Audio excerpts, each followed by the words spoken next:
Pak Supar ini menuhankan, Pak Supar menuhankan benda. Bagaimana Anda memperlakukan benda itu sebagai Tuhan?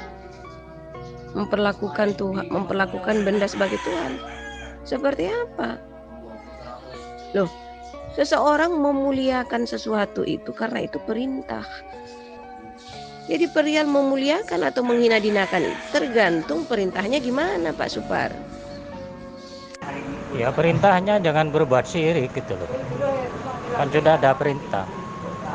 Jadi kalau ada menuhankan benda, ya berarti ya sih berbuat syirik, melanggar perintah dari Allah Subhanahu wa taala. Kan begitu. Perintahnya dilarang berbuat syirik, tidak ada ampunan. An-Nisa 48. Kalau kita masih bermain-main dengan benda, memuliakan benda, menghormat benda, menganggap benda lebih mulia dari dirinya sendiri, coba menganggap benda perantara dalam berdoa kepada Tuhannya, itu semua tergolong perbuatan syirik. Mengapa dikatakan syirik? Karena manusia ini kalah dengan benda gitu loh. Jadi statusnya manusia ini sudah kalah dengan benda, jadi ya dianggap syirik lah. Jadi benda-benda ini hanya boleh dimanfaatkan untuk kebutuhan hidup, bukan digunakan berlebih-lebihan kayak dimuliakan, disanjung-sanjung, dihormat. Kalau benda-benda itu tidak boleh begitu. Kalau dirawat ya boleh lah. Kalau benda-benda dirawat boleh. Aku kasih contoh bila manusia salah menggunakan benda-benda. Manusia ini berhak menggunakan benda-benda sebagaimana mestinya. Kalau salah ya tetap berdosa. Misalnya contoh batu. Batu ini kan bisa dibuat macam-macam. Kalau manusia salah menggunakan batu, dosa. Contoh batu dibuat melempar orang, melanggar hukum, di penjara. Batu dibuat bangun rumah, itu bagus. Batu gunung dibuat gua, dilubangi, rumah, bagus. Tapi kalau batu dibuat bangunan lalu dipuja, disanjung-sanjung, sebagai pengganti Tuhannya, sebagai wakil dari Tuhannya, sebagai perantara dalam berdoa kepada Tuhan, ya salah kaprah bro. Kita ini punya pikiran lebih mulia dari batu-batu. Bahkan iblismu itu yang kau sembah itu tidak pernah kau tuhankan. Gimana benda, Pak? Iblis saja yang bukan benda itu Pak Supar ini nggak pernah tuhankan. Anda itu memposisikan iblis ya sebagai iblis, sebagai sesembahan, sebagai ilah yang satu-satunya menurut Pak Supar gitu loh. Terus dari mana ceritanya Anda memposisikan iblis itu sebagai Tuhan, menuhankan iblis? Nggak ada itu. Anda mengibliskan iblis. Anda menjadikan iblis sebagai sesembahan, sebagai ilah. Nggak ada Pak yang menyebut Pak Supar ini menuhankan iblis. Nggak ada, apalagi kalau sekedar menuhankan benda. Yang benar itu Anda menyembah iblis dengan cara apa? Dengan cara memberhalakan apa yang disebut benda, Pak. Memberhalakan apa yang disebut kultusan, pagan, patung-patung, gambar-gambar. Nah itu caranya Pak Supar menyembah iblis. Benda itu batu, Pak. Memang benar ya, gerombolan kufar yang berakidah musyrik, berakhlak kafir, bahkan tidak pantas dibandingkan dengan yang disebut benda, Pak. Karena benda itu muslim, senantiasa bertasbih menurut cara yang Tuhan kehendaki. Ini memang benar itu, nggak layak itu kufar-kufar itu, musyrikin itu dibandingkan dengan yang disebut benda, Pak. Yang disebut batu dan lain sebagainya. Karena batu itu muslim, Pak. Siapa yang membahas iblis? Ya, saya tidak membahas iblis, saya membahas benda-benda.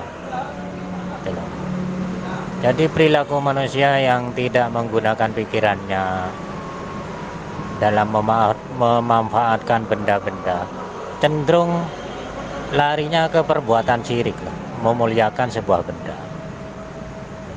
Cenderung benda-benda itu dijadikan Tuhan, diperlakukan seperti Tuhan. Yaitu makanya saya himbau jangan berbuat syirik. Ya, cara kami umat Islam ini memuliakan jasad kami, mensucikan ruh kami, mempertahankan kesucian ruh kami, mempertahankan kemuliaan jasad kami itu dengan mengamalkan apa yang Tuhan perintahkan. Jadi kalau Tuhan memerintahkan kita untuk mencium batu atau kerikil-kerikil surga itu buktinya kami senantiasa memuliakan diri kami gitu loh, mengkuduskan ruh kami. Begitu Pak, itulah buktinya. Jadi tidak sekedar omongan aja, omdo. Jadi kalau Pak Supar itu mengaku memuliakan diri, mensucikan diri Anda, ya taati perintah Tuhan. Perintah Tuhan itu kan mencium batu, kerikil surga, ya sentuh. Kalau nggak bisa cium, sentuh aja. Kalau nggak bisa sentuh juga nggak apa-apa. Wong itu bukan wajib kok. Tidak ada perintah mencium batu, ya. Manusianya aja ngada-ngada. Tidak ada satu ayat pun di Al-Quran yang menerangkan batu surga. Tidak ada. Yang ada batu neraka. Dan tidak ada satupun di Al-Quran itu yang menyebutkan di surga itu penuh dengan batu. Tidak ada. Gitu loh.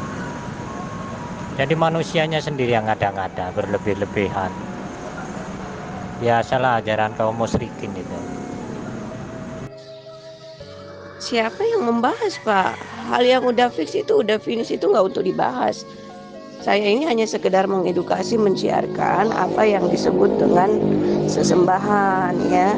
Jadi kalau Anda menyatakan menyembah iblis, ya, dengan cara berhalakan benda, nah itu baru betul itu penggunaan kalimatnya, penggunaan katanya Pak. Karena kalau Anda menghujat mengatakan bahwa benda itu dituhankan, itu nggak ada Pak sejarahnya. Benda itu diposisikan atau diperlakukan sebagai Tuhan, nggak ada. Maksudnya iya, nggak pernah benda itu sebagai Tuhan gitu. Tapi berhalakan benda, nah itu baru tepat Pak penggunaannya. Jadi dirubah itu penggunaan katanya. Supaya Anda nggak pusing, Anda itu pusing sendiri tuh kalau kata seperti itu harus terus-terus diulangi, itu keliru. Keliruan fatal itu terus diulang-ulang. Jadinya Anda sesatkan diri tuh. Ya banyak Pak. Semua agama itu ujung-ujungnya memperlakukan benda seperti Tuhan. Contohnya umat Islam memperlakukan Ka'bah kayak Tuhan gitu. Kristen memperlakukan salib seperti Tuhan. Buddha memperlakukan patung-patungnya seperti Tuhan, dipuja. Semuanya itu begitu, tidak manusiawi. Makanya harus benar-benar teliti perbuatan kita, ibadah kita itu. Jangan sampai dibilang Nabi itu jadi kenyataan ibadah tanpa ilmu itu sia-sia. Jadi sia-sia belaka itu, yang cium-cium batu buat apa? Semua agama itu menurut hujatan si Supar ini, karena agama itu menurut Tuhan itu hanya Islam Pak. Jadi bagaimana ceritanya Anda mengklaim agama, semua agama, kalau agama hanya bukan lagi satu tapi maha satu. Satu dan satu-satunya, satu dan tiada duanya, satu di atas segala, yang satu hanya Islam. Anda tidak mengerti arti agama. Bahkan Anda pun tidak mengerti siapa itu Islam. Semua agama itu berasal dari nama manusia sempurna. Jadi mereka-mereka yang mengaku punya agama itu mencontoh manusia sempurna terdahulu. Dan manusia sempurna terdahulu itu dijadikan nama agama. Gitu loh, Islam, Kristen, Hindu, Buddha, semua itu berasal dari nama pribadi seseorang. Tapi manusia sempurna. Seseorang yang memang manusia sempurna. Ya si Supar ini sok-sokan mengerti segala. Emangnya kau bisa mengerti sesuatu kalau kamu nggak tahu apa-apa? ya.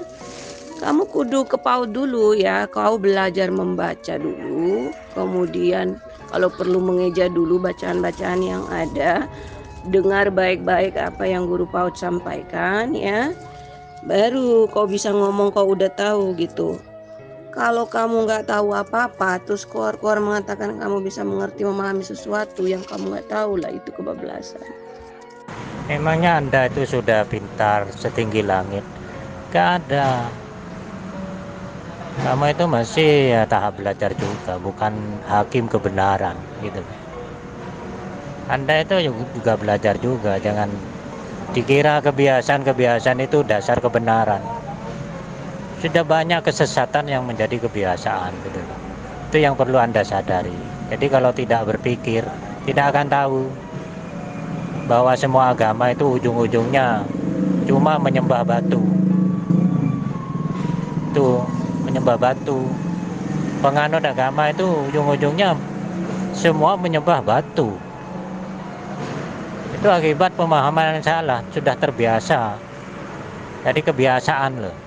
Salah tapi kebiasaan, jadi kebiasaan gitu. Sopar, sesuatu itu kita miliki belum tentu kita juga yang menggunakannya, Pak, memakainya. Begitu pula ajaran agama ini. Allah itu sekedar menjadi pemilik, Pak, tetapi bukan penganut, bukan menggunakan itu. Jadi misal gini, Pak, Allah kan memiliki tanah tuh ya. Tetapi siapa yang digunakan itu? Manusia. Bukan Allah yang gunakan tanah itu, meskipun tanah itu milik Tuhan, Pak. Jadi bedakan Pak, hak milik dengan hak pakai atau hak guna.